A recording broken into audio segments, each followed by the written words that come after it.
What happens when the golden child and the scapegoat child grow up? Hi, my name is Michele Paradise, and welcome to my channel where I bring together evidence-based knowledge and information coupled with my own lived experiences as a narcissistic abuse survivor to unpack some of the big questions around narcissism. So today we're going to talk about what no one tells you. The golden child and the scapegoat child both end up wounded, just in different ways. I think there's a lot of people walking around thinking that the golden child has a better life, but neither the golden child or the scapegoat child have a better life, one better than the other. They both have a burden to carry in different ways.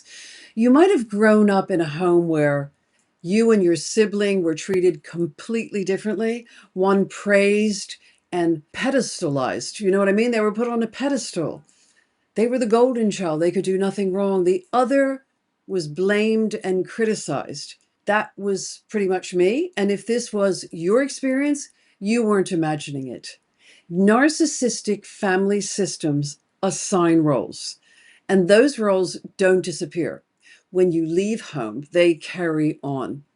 In this video, we're going to explore what happens when the golden child and the scapegoat grows up, and how these roles shape your adult identity, your relationships, your self-worth, and how to begin breaking free. So this is a good moment to hit the subscribe button or hit the notification button.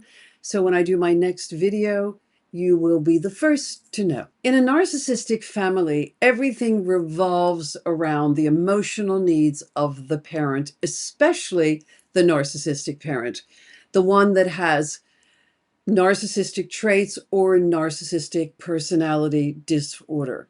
Children aren't seen as individuals in a family like that. They're used to regulate the parent's ego, and this is where the roles begin. So while I'm saying this, I'm not asking you to look for problems in your family. I just want you to think about your childhood experience, or maybe your children's experience, or your siblings' experience in the family.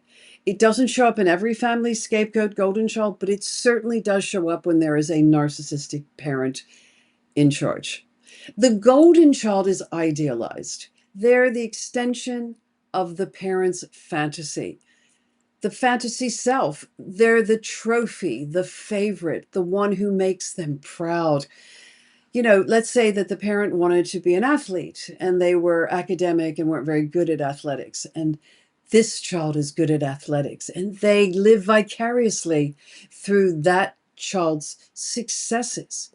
And if that child stopped being an athlete and went into academics, not so much. Things would change, and they might become the scapegoat child. But the scapegoat is devalued. They become the dumping ground for the parent's shame, frustration, and emotional instability. These roles aren't based on merit or behavior or even the order of birth. They're based on which child best serves the emotional dysfunction of the parent. Think about that. The scapegoat grows up under constant criticism. For example, when I would fall or have an accident, I was told I was clumsy and stupid and, wasn't focused. It was never, "Are you okay?" And then, or at least getting angry with me and then asking if I was okay. It was more about, "You stupid child, you silly child. What were you thinking? You're scatterbrained." Yes, I probably was, but that didn't help me by creating shame around the way I fell over my own feet. So no matter what they do, the scapegoat child is never enough. They are blamed for family problems, punished for being too sensitive. That was me. And often isolated emotionally. It took me decades to find out that I had the temperament trait of a highly sensitive person, which now explains my sensitivity, but then it didn't explain my sensitivity. And I was actually, at the age of 8, put on diazepam to calm me down. Didn't work. So what happens when the scapegoat grows up? They become hypervigilant. Absolutely me. Always scanning for danger because the world feels like a dangerous place. We're scanning for disapproval or conflict because we always need to protect ourselves. They walk on eggshells, even in safe environments, because they're nervous system never learn to relax. It's totally dysregulated. In fact, they might be in functional freeze, which is one of my other videos if you want to know more about that. They tend to over-explain, over-apologize, and over-function in work, in relationships, in life. They become people pleasers, fawning, and they're frequently criticized or demonized for telling the truth, for exposing things in the family. Because in narcissistic families, you don't want to be exposed. They may struggle with self-worth and feel a chronic sense of being wrong or too much. Oh, this one has shown up so much in my life. This has been a workshop for me for decades. To being too much. The words have actually been said to me. And growing up, I was told to be quiet. Girls don't shout, or girls don't have opinions and things like that. And that was my experience. And I spent my life feeling that I was too much. And actually, all I was curious, really, really curious, which is a great trait to have, by the way. But here's the silver lining. Scapegoats are often the truth tellers, as I said earlier. They're the ones who sense that something isn't right. And because of their curiosity, and because they were never allowed to belong, really important word there, allowed to belong, they're often the first ones to break the cycle. And that was me. I left as soon as I could, as soon as I was able to. And this doesn't mean I blamed my parents, or that at the time I was angry with my parents. I'm not anymore. But I just didn't understand the feeling of not belonging. These are the ones, scapegoats, they frequently seek therapy and healing. They explore healing. They learn how to reclaim their voice. They may read a lot of self-help books, watch YouTube videos like this, but they're always curiously trying to figure out where they belong, why don't they belong, how can they belong. So now let's talk about the golden child, often misunderstood as the lucky one. They are not. And remember, they did not choose this.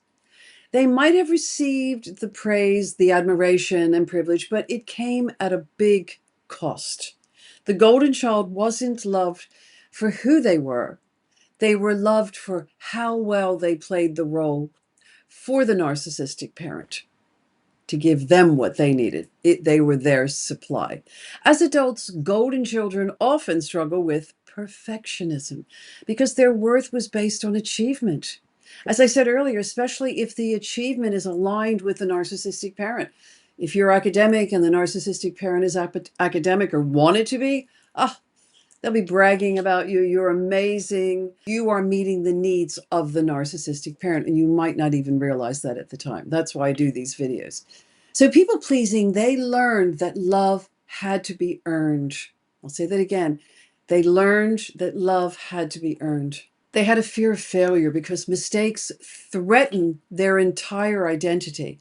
Just like that, they can be marginalized, diminished, sidelined because they didn't get that grade on their exams, or they didn't win first prize in whatever the sport was.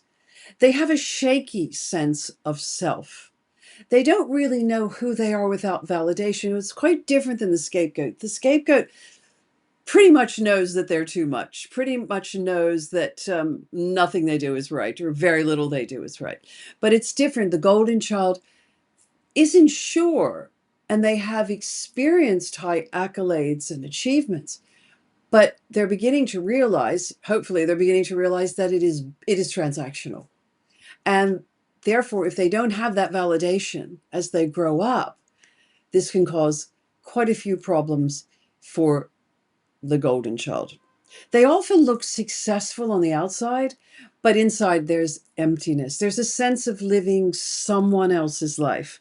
And the tragic truth, many golden children stay in denial.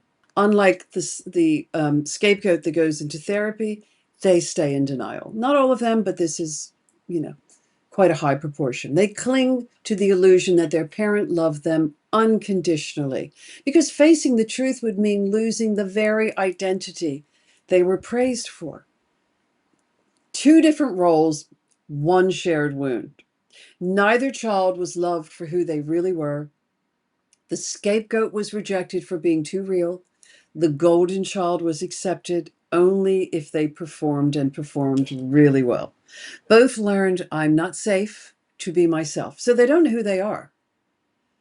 Healing begins when we stop playing the roles we were forced into, when we stop trying to earn love that should have been freely given, when we stop shrinking, when we stop performing and pretending, and start telling the truth about what really happened. If you were the scapegoat, you are not too much. You were never the problem. You were the one who saw it so clearly. If you were the golden child, you don't have to keep performing. You are allowed to fall apart, to ask for help, to find out who you are without the mask. And if you're ready to start that journey, you're not alone. Healing is possible. You get to become who you were before the roles were assigned. Thank you for watching today. If this resonated with you, please share it with someone who might need it, even if that isn't you, and let me know in the comments, were you the golden child, the scapegoat child, or both? And this sometimes happens when you're an only child. You can be both, depending on the needs of the narcissistic parent. Thank you again, and please stay safe and hit the subscribe button below. See you next time.